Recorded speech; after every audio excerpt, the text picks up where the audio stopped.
नमस्कार दोस्तों। आज हम भूगोल के एक अत्यंत ही महत्वपूर्ण टॉपिक अक्षांश और देशांतर को लेकर के आपके बीच उपस्थित हैं। जरा गौर कीजिएगा। पहला प्रश्न, भूमध्य रेखा से उत्तर या दक्षिण किसी दिए गए स्थान की कोणीय दूरी क्या कहलाती है? ठीक है, तो भूमध्य रेखा यानी कि जिसे विषुवत रेखा भी कहा जाता है या उसे इक्वेटर भी कहा जाता है। तो भूमध्य रेखा के उत्तर में, ठीक है, भूमध्य रेखा क्या है, विषुवत रेखा जो है वह उसके उत्तर या दक्षिण, तो उत्तर में उत्तरी अक्षांश और नीचे में दक्षिण क्या होता है, दक्षिणी अक्षांश। तो ये क्या कहलाएगा? विकल्प देखेंगे। पहला विकल्प है प्रधान देशांतर, दूसरा विकल्प है देशांतर, तीसरा विकल्प है अक्षांश और चौथा विकल्प है इनमें से कोई नहीं। तो आप जानते हैं कि उत्तर में उत्तरी अक्षांश और दक्षिण में दक्षिणी अक्षांश, तो इस कोणीय दूरी को क्या कहा जाएगा? अक्षांश कहा जाएगा। ठीक है, एक बार देख लेंगे इसका व्याख्या क्या कहता है कि अक्षांश भूमध्य रेखा से किसी भी स्थान की उत्तरी अथवा दक्षिणी ध्रुव की ओर कोणीय दूरी का नाम है।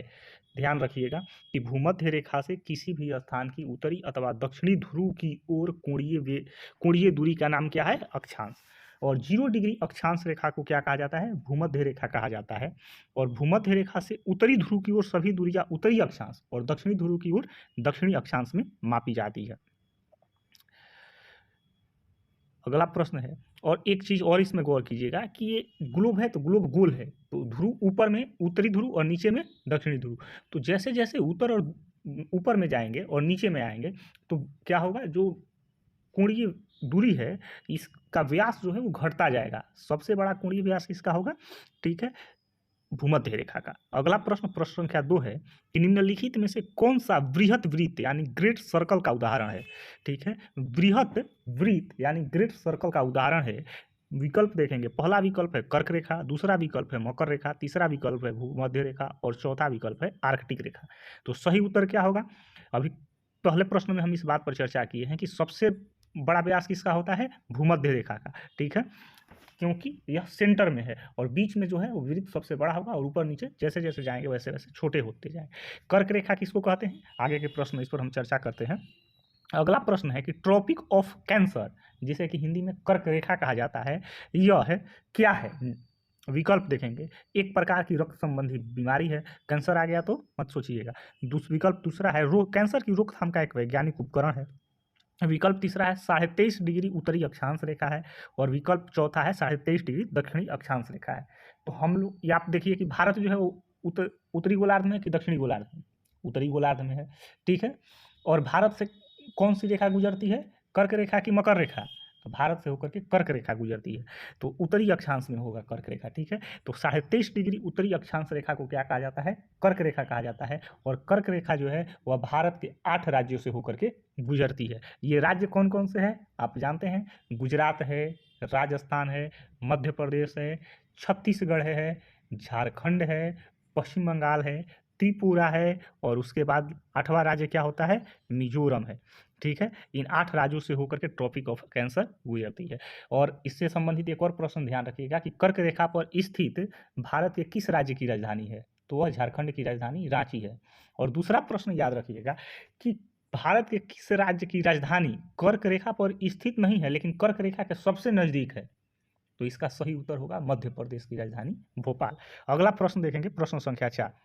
ध्रुवों की तरफ जाने पर अक्षांश रेखाओं के व्यास की प्रकृति कैसी होती है? तो पहले ही प्रश्न में इसका हम वर्णन कर चुके हैं कि ध्रुव यानी कि पोल्स की ओर जाने पर क्या होता है? पोल्स ऊपर में, ठीक है, और नीचे में। ग्लोब आप देखे हैं ना, तो ग्लोब जो है वह पृथ्वी का क्या है?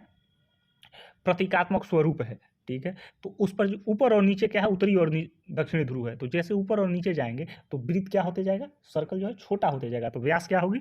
व्यास की प्रकृति कैसी होगी? घटती जाएगी। ठीक है, तो ध्रुवों की तरफ जाने पर अक्षांश रेखाओं के व्यास की प्रकृति कैसी होती है? यह घटता है। अगला प्रश्न बहुत महत्वपूर्ण है, देखिएगा इसमें एक साथ ही 5 प्रश्न आपको हो जाएगा।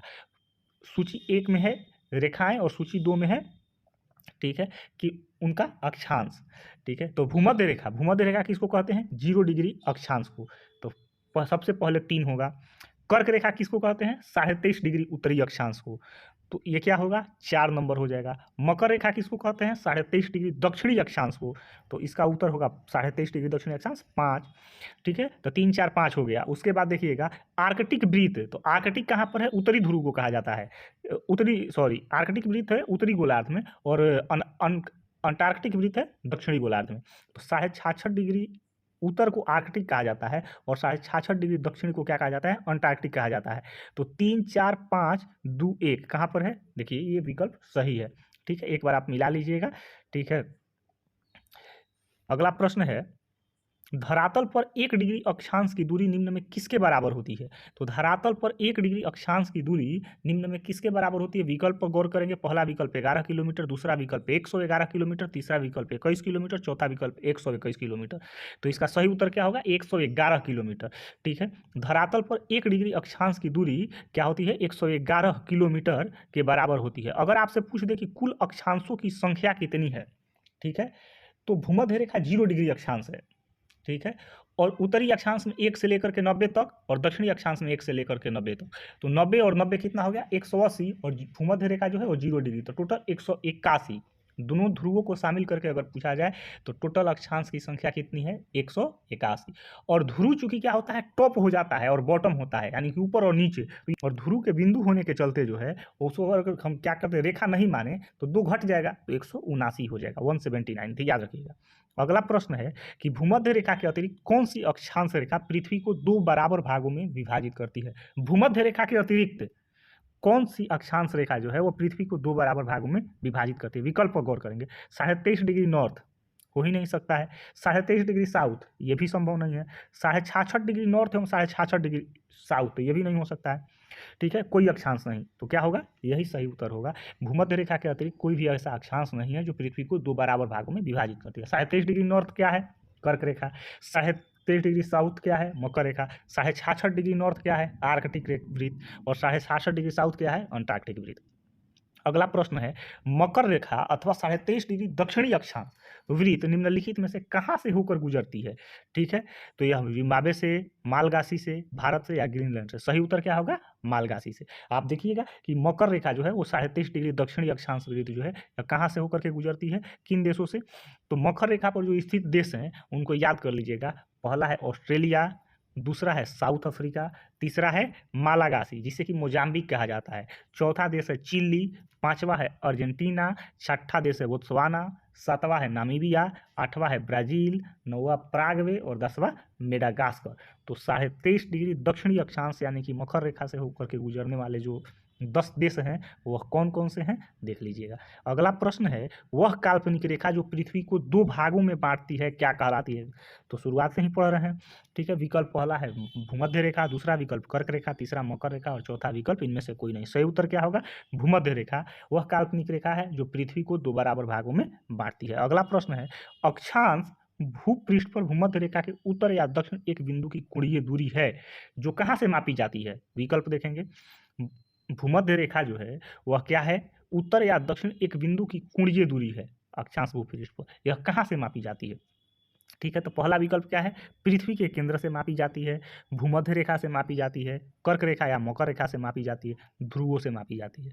तो आप जानते हैं कि अक्षांश कहाँ से, भूमध्य रेखा से मापी जाती है। भूमध्य रेखा जो है वो 0 डिग्री अक्षांश है, उसके बाद 1 डिग्री अक्षांश, उसके बाद 2 डिग्री अक्षांश, इस तरह से उत्तरी ध्रुव की तरफ और फिर दक्षिणी ध्रुव। तो यह भूमध्य रेखा से मापी जाती है।